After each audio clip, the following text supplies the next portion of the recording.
When patients died under their care, it was dismissed as fate until the shocking truth emerged. These were nurses in US history who, armed with medical knowledge and deadly intent, turned hospitals into killing fields. From insulin to bleach, their methods were as horrifying as their motives. Who were these women and why did they kill? Kristen Gilbert was a nurse sworn to save lives, but instead, she became a silent executioner. In this chilling tale, we'll uncover how a trusted caregiver at a Massachusetts veterans hospital turned her healing hands into instruments of death, murdering 4 patients and attempting to kill 2 others with lethal injections. We'll guide you through the horrifying details of her crimes, the investigation that unraveled her deadly secret, the punishment that locked her away, and the haunting legacy she left behind. Her story is one of betrayal, manipulation, and a stark reminder that even those entrusted with life can wield death in the shadows.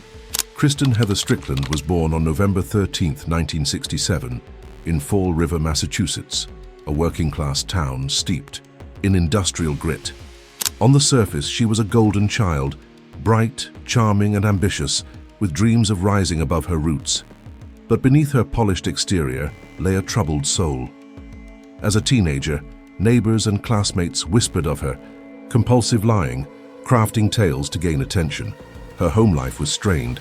Reports later hinted at emotional neglect and a distant family dynamic that left Kristen craving control. Determined to redefine herself, she pursued nursing, graduating with honors and marrying Glenn Gilbert in 1988. By 1989, she donned scrubs at the Veterans Affairs Medical Center, VAMC in Northampton, a badge of purpose that masked a growing darkness. At the VAMC, Kristen appeared dedicated, her warm smile disarming patients and colleagues alike. She worked in the intensive care unit, tending to vulnerable veterans with a poise that earned her praise. But her personal life was fraying. Her marriage faltered as she began an affair with James Perot, a hospital security guard, in the mid-1990s. Kristen thrived on drama, and the hospital became her stage. Before her murders, she'd scolded a mentally handicapped child as a home health aide, a cruel act that went unpunished, but hinted at her capacity for harm. Her need for attention and control festered, and the tools of her trade, syringes, drugs, and medical access, became her weapons of choice. Northampton in the mid-1990s was a quiet college town, and the VAMC was a beacon of care for veterans, many recovering from physical and mental scars. The hospital's ICU was a place of trust, where nurses like Kristen were lifelines. But by 1995, an unsettling pattern emerged. Patients were dying, unexpectedly during Kristen's shifts. The hospital, understaffed and overworked, initially dismissed the deaths as tragic but routine. Kristen's colleagues, however, grew uneasy. Her charm masked an eerie detachment, and whispers of her being an angel of death began as a grim joke.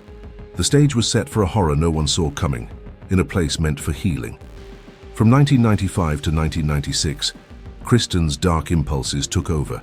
She targeted vulnerable patients, injecting their IV bags with epinephrine, a heart stimulant that, in massive doses, caused fatal cardiac arrests. Her confirmed victims, Stanley Jagodowski, 66, Henry Huden, 35, Kenneth Cutting, 41, and Edward Squearer, 69, were veterans, some stable, not terminal. Kristen orchestrated emergencies, triggering heart attacks, then rushed to save them, basking in the chaos and attention. She attempted to kill 2 others, who survived her attacks. Prosecutors later linked her to half of the 350 deaths at the VAMC during her tenure, an astronomical anomaly with odds of 1 in 100 million. Her method was insidious. Epinephrine mimicked natural heart failure, cloaking her crimes in medical mystery. The VAMC became a house of horrors as deaths piled up. By early 1996, nurses noticed a shortage of epinephrine vials and a spike in cardiac arrests, all tied to Kristen's shifts. Colleagues reported their suspicions to supervisors, who launched an internal investigation. Kristen, sensing the heat, grew reckless. In September 1996, she called in a bomb threat to the hospital, hoping to disrupt the probe. a desperate act that backfired. The threat led to her 1998 conviction for making a false threat. But the murder investigation gained momentum. Federal authorities zeroed in, uncovering a pattern of death that pointed to one nurse. The community, trusting the VAMC as a sanctuary, was horrified. A healer had become a killer. Investigators faced a daunting task, proving murder in a hospital where death was expected. They combed medical records, noting the uncanny correlation between Kristen's shifts and patient deaths. Autopsies revealed elevated epinephrine levels in victims and missing vials traced back to her access. Colleagues testified to her odd behavior, calm during crises, eager for attention. Her affair with Perot, who'd noticed her fascination with emergencies, added motive. She thrived on the drama she created. In 1998, Kristen was arrested, charged with 4 murders and 2 attempted murders. The nation reeled as headlines screamed of a nurse who betrayed her oath, turning a hospital into a killing field. In November 2000, Kristen's federal trial began in Springfield, Massachusetts, drawing a media frenzy. Prosecutors painted her as a calculating predator, using her expertise to kill for attention. They presented damning evidence, medical logs, epinephrine shortages, and witness accounts of her eerie calm. The defense argued mental instability, citing her troubled childhood and failing marriage, but offered little to counter the facts. Colleagues testified to her Angel of Death nickname, once a jest, now a grim truth. In March 2001, the jury convicted her of 4 counts of first-degree murder and 2 counts of attempted murder. She was sentenced to 4 consecutive life terms without parole, sparing her the death penalty due to federal jurisdiction. The courtroom exhaled. Justice was served, but the scars remained. At FMC Carswell in Fort Worth, Texas, Kristen, now 57 as of 2025, lives in a stark cell, her world reduced to concrete and routine. Unlike the hospital where she held power, prison offers no stage for her manipulations. She's described as a quiet inmate, compliant but distant, her charm replaced by isolation. Appeals have failed. Her life sentences are final. In rare statements, she's denied her crimes, blaming hospital protocols or stress, but few listen. Her name evokes disgust among former colleagues and veterans' families. Locked away, she's a shadow of the nurse who once smiled over dying patients, her legacy a warning of unchecked power in trusted hands. Northampton and the VAMC were forever changed. Veterans' families mourned, questioning how a trusted nurse could kill those she swore to protect. The hospital tightened drug protocols and staff oversight, but trust was slow to rebuild. The case sparked national debates on healthcare safety, with media like the Boston Globe and Dateline dissecting Kristen's psyche. Documentaries like Killer Nurse kept her infamy alive. For victims' families like those of Jagodowski and Houdon, the pain lingers. No apology, no closure. Kristen's crimes exposed vulnerabilities in medical systems, leaving a wound on the nation's trust in caregivers. Kristen Gilbert's case raises chilling questions. How did a nurse with a troubled past gain such power? Could better oversight have saved lives? Her story, like Antoinette Frank's, is a cautionary tale of ignored red flags and betrayed trust. She remains one of America's most notorious healthcare killers, her name synonymous with the perversion of care. As she fades into prison obscurity, the memory of her victims endures, a reminder that evil can hide behind a nurse's scrubs. For more gripping true crime stories, stay tuned to explore the darkest corners of human betrayal. Number 2. Heather Pressdee. Heather Pressdee, a nurse entrusted to save lives, became a silent executioner. From 2020 to 2023, she killed 17 patients across 5 Pennsylvania facilities, wielding insulin as her weapon. This documentary unravels her chilling descent from caregiver to serial killer, exposing how she exploited trust to end lives. We'll explore her gruesome crimes, the investigation that unmasked her, the justice meted out, and the haunting questions left behind. Born August 28, 1982 in Harrison Township, Pennsylvania, Heather grew up in a modest blue-collar suburb near Pittsburgh. To neighbors, she was a quiet girl, often lost in thought, her childhood shadowed by whispers of family strain. Though details are scarce, court records hint at a home marked by tension, possibly emotional neglect, shaping her detached demeanor. Driven to escape her roots, Heather pursued nursing, drawn to its promise of respect. She earned her license, presenting as a diligent professional. Yet beneath her calm exterior, cracks formed, unseen scars that would later fuel her deadly actions. By 2020, hired at Sunnyview Nursing Home, she began her dark path, exploiting a chaotic system. Her story is a stark warning. Even healers can harbor evil. Heather Pressdee's early life in Harrison Township, Pennsylvania, seemed unremarkable, but shadows loomed. Born into a working-class family, she navigated a home where stability was fragile. Her parents, toiling in blue-collar jobs, provided little warmth, and vague reports suggest emotional distance, perhaps arguments that left Heather isolated. High school peers recall a shy, studious girl, excelling in biology but avoiding friendships, her quiet nature masking deeper unrest. Her fascination with science led to veterinary tech training, where she handled animal euthanasias, a chilling prelude. By her 20s, she shifted to nursing, earning credentials with determination. Colleagues at early jobs noted her skill with procedures, but coldness with patients. She was efficient, not empathetic, one said. By 2018, Heather worked in small clinics, but complaints followed. Impatience, sharp words. Fired from one job for mishandling meds, she bounced to others, her resume hiding red flags. The COVID-19 pandemic's chaos gave her cover, as desperate facilities like Quality Life Services hired her without scrutiny. Here her deadly impulses surfaced. Insulin, a tool of care, became her means of control, setting the stage for a tragedy that would shock Pennsylvania and beyond.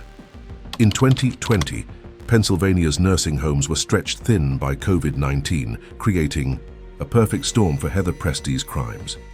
At Sunnyview Nursing and Rehabilitation Center, she worked night shifts when oversight was minimal. Patients saw her as a lifeline, adjusting IVs, delivering meds, but her intentions were sinister. Heather targeted the vulnerable, elderly, frail, or difficult. Her weapon? Insulin overdoses, lethal to non-diabetics, causing rapid hypoglycemia. Symptoms, sweating, seizures, mimicked natural decline, masking murder. At Quality Life Services, 55-year-old Nicholas Symbol died inexplicably, his autopsy later revealing insulin poisoning. Her pattern was chillingly deliberate. She'd draw syringes from unlocked carts, injecting during quiet hours. Fired from one facility for abusive behavior, she'd resurface at another. Bel Air Healthcare, Premier Armstrong, exploiting staffing shortages. Colleagues noticed her detachment. One recalled her joking about a patient's death. By 2021, deaths mounted, but the pandemic's chaos delayed suspicion. Families grieved, unaware of foul play. Heather's calm facade hid a growing God complex, fueled by personal turmoil, divorce, debt. She saw herself as a merciful angel, deciding who lived or died. Her reign of terror spread, unchecked, as trust in her scrubs veiled a predator's heart. By 2021, Heather Pressdee's killings escalated at Premier Armstrong Rehabilitation. The rural facility, filled with recovering and elderly patients, was her new hunting ground. Night shifts offered solitude, perfect for her calculated acts. She targeted those she deemed burdensome, like 92-year-old Mary Miller, a non-diabetic, who succumbed to insulin-induced coma. Her method was meticulous: inject insulin into IVs or flesh, watch victims fade, then falsify records to suggest natural death. Symptoms: confusion, convulsions, blended with age-related decline. Families like Miller's received her crocodile tears. She even sent condolence cards. At Guardian Healthcare, her next stop, the body count grew. 96-year-old Norma Shaw died. Gasping, another insulin victim. Heather's notes lied about symptoms, delaying suspicion. Fired again for aggression, she joined Concordia Lutheran Ministries, where 8 patients died under her care. Co-workers whispered about her coldness, her odd eagerness for end-of-life duties. Insulin stocks dwindled, but no one connected the dots. Her personal life, failed relationships, financial strain deepened her detachment. She confessed later to easing suffering, a twisted justification. As 2022 loomed, her spree claimed 5 more lives. The system, distracted by crisis, failed to notice. Heather's quiet efficiency hid a serial killer, leaving families shattered and communities blind to the horror unfolding. Heather Pressdee's Rampage peaked in 2022-2023, spanning 5 facilities. At Bel Air Healthcare, she killed 3 in a month: 84-year-old Joseph Campbell, 73-year-old Dorothy Hayes, and 89-year-old Frank Miller, all non-diabetics, felled by insulin shock. Her audacity grew. She injected during lulls, confident in the chaos. At Quality Life Services, 43-year-old William Sonny, recovering from surgery, became her youngest victim. His convulsions went unnoticed in the understaffed ward. Heather's texts to co-workers mocked patients, calling them pains. She saw her acts as mercy, but prosecutors later called it sadism. Concordia Lutheran Ministries saw her deadliest streak: 7 targeted in weeks. 104-year-old Elizabeth Wacklow lingered in agony before dying. Heather's logs placed her at every bedside, yet supervisors missed the pattern. Her history of firings, 5 in 3 years, for abuse and med mishandling, didn't stop her rehiring. Survivors, like a 55-year-old man who awoke mid-overdose, described terror. Families noticed oddities but were dismissed. Heather's arrogance, joking about deaths, finally sparked whispers. State health officials, alerted by rising mortality rates, began probing. Her spree, claiming 17 lives, exposed healthcare's vulnerabilities. As suspicion stirred, Heather's facade cracked, but the damage was done. A trail of bodies, trust shattered, and a system caught sleeping. By spring 2023, Heather Pressdee's killings couldn't hide. At Concordia Lutheran Ministries, a surge in deaths, 7 in weeks, prompted audits. Insulin stocks vanished. Heather's name appeared in every report. Anonymous staff tips highlighted her eerie detachment, her fixation on dying patients. Pennsylvania's Department of Health dug deeper, linking deaths across Sunnyview, Bel Air, Quality Life, Premier, and Concordia. Exhumed bodies revealed lethal insulin levels, even in non-diabetics. In May 2023, state police arrested Heather at her Harrison Township home. She faced initial charges for 2 murders and 1 attempt. Under interrogation, Heather confessed to 19 more attacks, chillingly calm. "I helped them rest," she said, framing murders as mercy. Texts uncovered mocked victims. "She's gone soon." Syringes and falsified logs sealed her guilt. The case exploded in the media, dubbed the insulin killer. Families shared anguish, loved ones stolen without reason. A survivor's testimony, waking to crashing blood sugar, exposed her cruelty. Her veterinary tech past, handling euthanasias, hinted at desensitization. Investigations revealed systemic failures, ignored complaints, lax vetting. 11 prior warnings about Heather's abuse didn't stop her. As charges grew to 3 murders, 19 attempts, the net tightened. Her arrest halted the terror, but for 17 families, justice felt hollow. Heather Pressdee's legal reckoning began in late 2023 in Butler County Court. Charged with 3 murders and 19 attempted murders, she faced a packed courtroom, grieving families, reporters, and a stunned public. Prosecutors, led by Attorney General Michelle Henry, painted her as a predator who abused trust, injecting insulin to kill. Evidence was overwhelming. Autopsies confirmed insulin poisoning. Heather's logs placed her at every death. Survivor. Accounts like a woman's brush with coma chilled listeners. Her confessions, calling killings merciful, contradicted stable victims' records. Defense attorneys argued mental instability, pandemic stress, childhood trauma, but lacked proof. Heather's veterinary tech history, where she learned euthanasia, suggested a twisted comfort with death. Her personal unraveling, divorce, isolation, fueled theories, but prosecutors stressed intent. In February 2024, Heather signaled a guilty plea, sparing a trial. On May 2nd, she stood emotionless as charges were read. Families demanded answers. She offered none. The plea avoided Pennsylvania's death penalty, dormant since 1999, but promised lifelong imprisonment. Media labeled her an angel of death, comparing her to nurse killers like Charles Cullen. Her case sparked reform calls, better vetting, med tracking. As sentencing loomed, Heather's silence left motives murky, but justice neared for the 17 lives she extinguished. On May 2, 2024, Butler County Courthouse brimmed with tension for Heather Pressdee's sentencing. Families clutched photos of loved ones. Nicholas Simbal, Marianne Bauer, William Sonny, lost to her insulin overdoses. Heather, in orange, stared blankly as Judge William Schaffer presided. Victim impact statements gutted the room. "You took my mum's laughter," sobbed Dorothy Hayes' daughter. William Sonny's son called Heather a monster in Scrubs. Prosecutors detailed 17 deaths, emphasizing her betrayal of trust. The defense pleaded mitigation, depression, burnout, but Schaffer wasn't swayed. Heather's brief apology, "I'm sorry for the pain," rang hollow. Onlookers hissed, families wept. Schaffer delivered a crushing sentence: 3 consecutive life terms for murders, plus 760 years for attempts, ensuring no parole. "Your cruelty defies humanity," he said. Cheers erupted as Heather was led away. Outside, vigils honored victims. Media frenzy grew with documentaries dissecting her psyche. Facilities faced lawsuits. Pennsylvania passed Pressdee laws for stricter oversight. Her sentence closed a wound but left scars. Families mourned. Communities distrusted healthcare.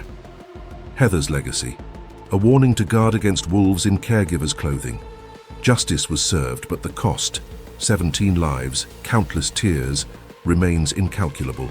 Heather Pressdee's new reality is SCI Muncie, Pennsylvania's women's prison, where she faces eternal confinement. Transferred post-sentencing, she's isolated in a high-security wing, a precaution for notorious inmates. Her days, 23-hour lockdowns, a solitary hour in a caged yard. No more control. Guards dictate every move. The nurse who wielded life and death power now has none. Her cell, concrete stark, holds a bed, a toilet, silence. Prison staff describe her as compliant but distant, reading or writing alone. Visitors are rare. Family. Ties frayed after her crimes surfaced. Her case fuels true crime fascination. Podcasts probe her motives. Scholars study her in criminology texts. Was it sadism or delusion? Her veterinary tech past, euthanizing animals. Hints at a warped view of mercy. Appeals, claiming coercion, fail repeatedly. Courts uphold her life sentences. Outside, victims' families rebuild, some through advocacy, pushing for healthcare. Reforms. Pressdee laws mandate tighter insulin protocols, better background checks. Heather's silence persists. No full confession emerges. Her story warns of healthcare's vulnerabilities, where trust can cloak terror. In her cell, she's a shadow of the nurse she was, forever tied to a legacy of betrayal and loss. Heather Pressdee's crimes scarred Pennsylvania, shattering trust in healthcare. 17 families mourn loved ones, ages 43 to 104, stolen by her insulin overdoses. Memorials dot New Kensington, her hometown where shame lingers. "She was one of us," a neighbor laments. Her case exposed systemic rot, ignored complaints, hasty hires during COVID-19. 11 prior warnings about her behavior didn't stop her rehiring. Reforms followed: AI med tracking, stricter licensing, but too late for victims like Elizabeth Wakelow or Melvin Edwards. Media keeps her infamy alive.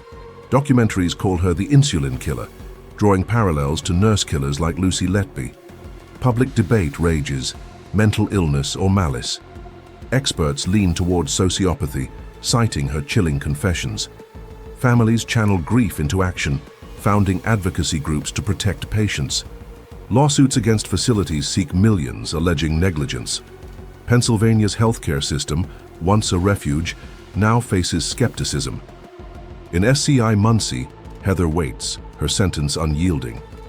No execution date looms. Pennsylvania's moratorium holds, but life without parole is her cage. Will she ever reveal why? Doubtful. Her legacy is a warning. Evil can masquerade as care. For more gripping true crime, subscribe to explore justice's darkest corners. Kimberly Clark Saenz's following Heather Pressdee's deadly spree, another nurse turned executioner, Kimberly Clark Saenz. In 2008, at a Lufkin, Texas dialysis clinic, she killed 5 patients and attempted to kill 5 more by injecting bleach into their dialysis lines.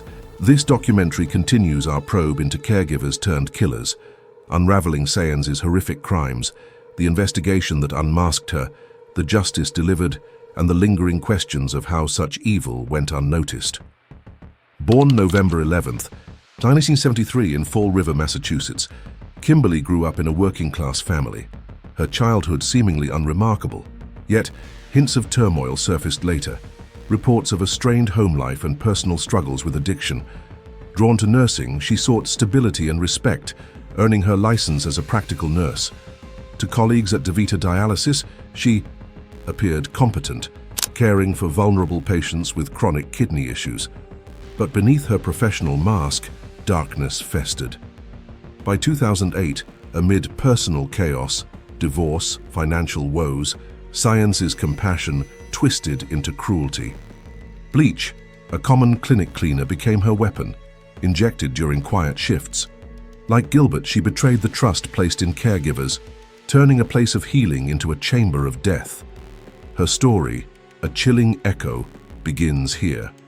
Kimberly Clark Saenz's early life in Fall River, Massachusetts, offered few clues to her future horrors. Raised in a blue-collar family, she was a quiet child, diligent in school but emotionally distant. Court records later hinted at a turbulent home, parental conflicts, possible neglect that left scars. Classmates recalled her as reserved, fading into the background, her ambitions unclear. Drawn to healthcare, Kimberly pursued nursing, becoming a licensed practical nurse by her mid-20s. She married young, had 2 children, but her personal life unraveled. Addiction to painkillers, marital strife, and mounting debts. By 2007, she relocated to Lufkin, Texas, seeking a fresh start at DeVita Dialysis. Colleagues noted her technical skill, but also her irritability, especially under stress. The dialysis clinic, serving elderly and chronically ill patients, relied on nurses like Kimberly. She managed complex equipment, ensuring patients' blood was filtered safely. But warning signs emerged. She clashed with co-workers, seemed detached from patients, and was caught diverting narcotics. Fired from prior jobs for similar issues, she slipped through DeVita's vetting. As her personal life crumbled, divorce looming, custody battles, Kimberly's resentment grew. The clinic, a place of routine, became her stage for control, where Bleach would soon turn her from caregiver to killer. By early 2008, Kimberly Clark Saenz's life was in disarray, but at DeVita Dialysis in Lufkin, she maintained a facade of competence. The clinic, a lifeline for kidney patients, was often hectic, with nurses juggling multiple stations. Kimberly worked day shifts, handling dialysis machines that filtered patients' blood. It was here her deadly routine began. She chose bleach, readily available, lethal in small doses, as her weapon. Injecting it into dialysis lines, she caused rapid cardiac arrests, mimicking natural complications. Patients like Clara Strange, 68, and Thelma Metcalf, 62, suffered excruciating deaths, their bodies poisoned mid-treatment. Symptoms, chest pain, seizures, were dismissed as dialysis side effects. Kimberly targeted those she found difficult or overly demanding, her resentment fueled by personal turmoil. She'd draw bleach from cleaning supplies, inject it discreetly, then chart false vitals to cover tracks. 5 died. 5 others survived, reporting burning sensations during sessions. Co-workers noticed her coldness, her eagerness to handle struggling patients. Bleach bottles depleted faster than normal, but no one connected the dots initially. The clinic's trust in Kimberly, coupled with understaffing, let her operate unchecked.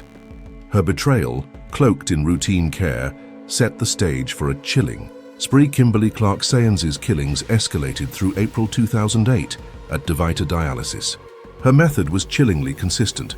Small doses of bleach injected into dialysis lines, causing heart failure or strokes. Victims like Opal Few, 61, and Garlin Kelly, 76, died swiftly, their deaths attributed to their frail conditions. 5. Others survived, describing pain and disorientation during treatments. Kimberly's behavior grew erratic. She'd snap at patients, complain about their demands, and linger near those who later died. Colleagues noticed her handling bleach bottles oddly, but the clinic's chaos, busy shifts, lax oversight, delayed suspicion. Her personal life spiraled, divorce finalized, addiction worsening. She saw patients as burdens. By late April, a cluster of deaths sparked concern. 2 patients, Carolyn Reisinger and Marie Bradley, coded on the same day, April 28th, an anomaly for a small clinic. A nurse reported seeing Kimberly near a bleach container before one incident. Supervisors finally flagged the pattern, unusual cardiac. Events all on Kimberly's shifts. Families unaware of foul play grieved. Survivors' complaints, burning lines, sudden weakness, piled up. The clinic launched an internal review and whispers of sabotage spread. Kimberly, sensing scrutiny, grew defensive, but her routine of death was unraveling as the truth crept closer. Kimberly Clark Saenz's arrest in June 2008 sent shockwaves through Lufkin. Charged with 5 murders and 5 attempted murders, she sat in jail as prosecutors built a meticulous case. The evidence was compelling. Bleach traces in dialysis, lines linked to victims like Marie Bradley and Carolyn Reisinger, who died in April 2008. Forensic tests confirmed sodium hypochlorite in their systems, a chemical absent in standard dialysis. Investigators uncovered Kimberly's pattern, targeting patients she deemed troublesome during busy shifts. Surveillance footage showed her accessing bleach bottles, her movements deliberate. Patient charts altered to hide symptoms betrayed her cover-up. Survivors' accounts, burning pain, sudden collapses, painted a vivid picture of her cruelty. Kimberly's defense claimed innocence, blaming faulty equipment or staff errors. But her history of addiction and prior firings for stealing narcotics weakened her story. Co-workers testified to her irritability, one recalling her muttering about problem patients. A search of her home found no direct evidence, but her erratic behavior post-arrest, defiant then tearful, suggested guilt. The media dubbed her the Bleach Killer, fueling public outrage. Families mourned, demanding answers. DeVita faced scrutiny for lax security. As the trial loomed, Lufkin braced for a reckoning, grappling with the betrayal of a nurse who turned healing into horror. In March 2012, Kimberly Clark Saenz faced trial in Angelina County Courthouse, charged with 5 murders and 5 attempted murders. The courtroom buzzed with tension. Families, reporters, and Lufkin residents packed the seats. Prosecutors, led by District Attorney Clyde Harrington, portrayed Kimberly as a calculating killer who used her nursing role to poison vulnerable patients. Evidence was overwhelming. Bleach in dialysis lines matched victims' autopsies, including Clara Strange and Garlin Kelly. Survivors testified, one describing liquid fire in her veins during Kimberly's shift. Surveillance footage showed her handling bleach bottles suspiciously, and falsified charts sealed her intent. The defense argued contamination errors, suggesting bleach entered lines accidentally. They painted Kimberly as a stressed mother, battling addiction, not a murderer. But her history, fired from prior jobs, stealing drugs, undermined her credibility. A co-worker's testimony about Kimberly's disdain for certain patients stung deeply. Kimberly remained stoic, occasionally tearful as families glared.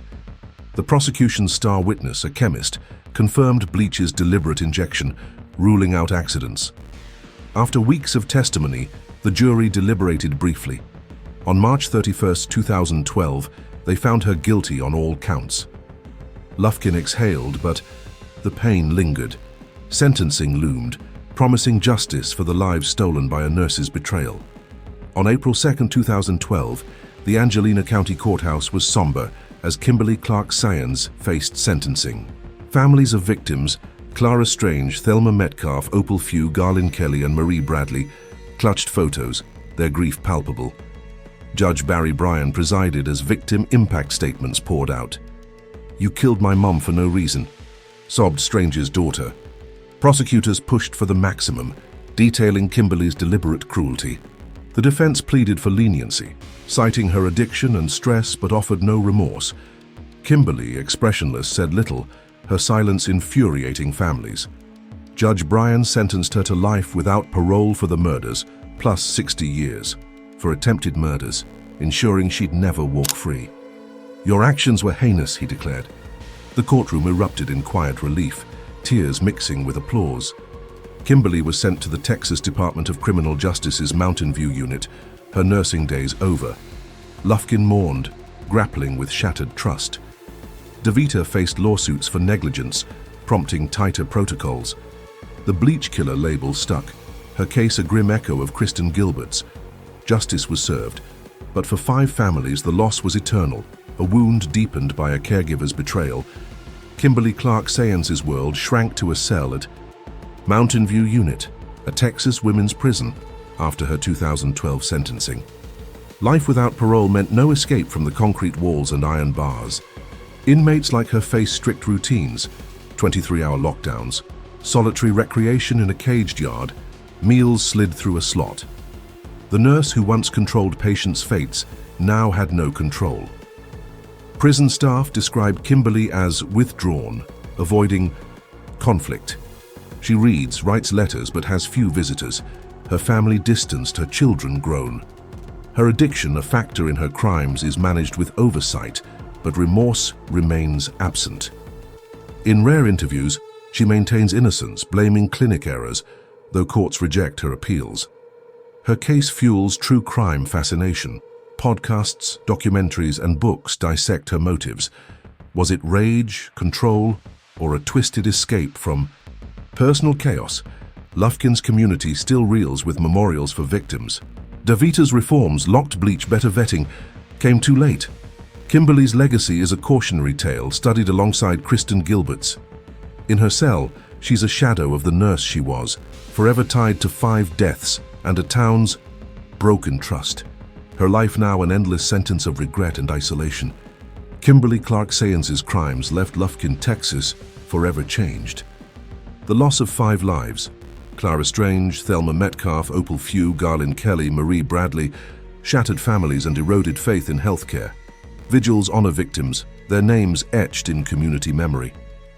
"She stole our trust," one resident said. Her case exposed clinic flaws, unsecured Bleach, ignored complaints about Kimberly's behavior.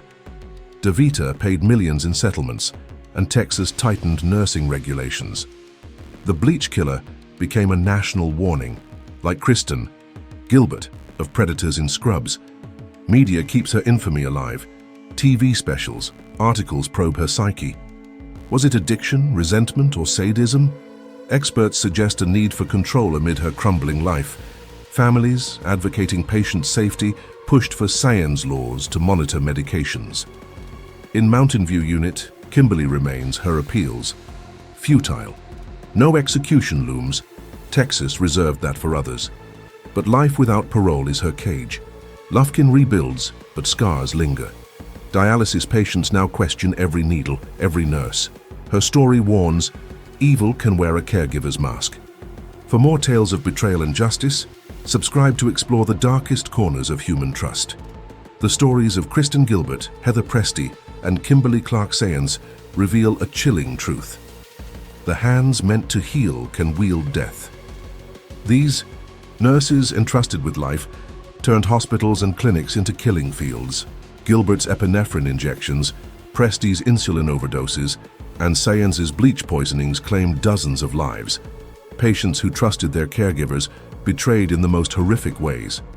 Sentenced to life without parole, they now languish in cells, their legacies stained by cruelty. Their crimes exposed systemic failures, ignored red flags, lax oversight, and the chaos of strained healthcare systems. Families grieve, communities reel, and trust in medicine frays. From Massachusetts to Pennsylvania to Texas, these women's actions echo as warnings. Evil can hide behind a nurse's scrubs, wielding power over the vulnerable. Their stories, etched in infamy, demand vigilance to prevent such horrors again. Subscribe for more gripping tales of betrayal and justice. where the darkest corners of human nature meet the light of accountability.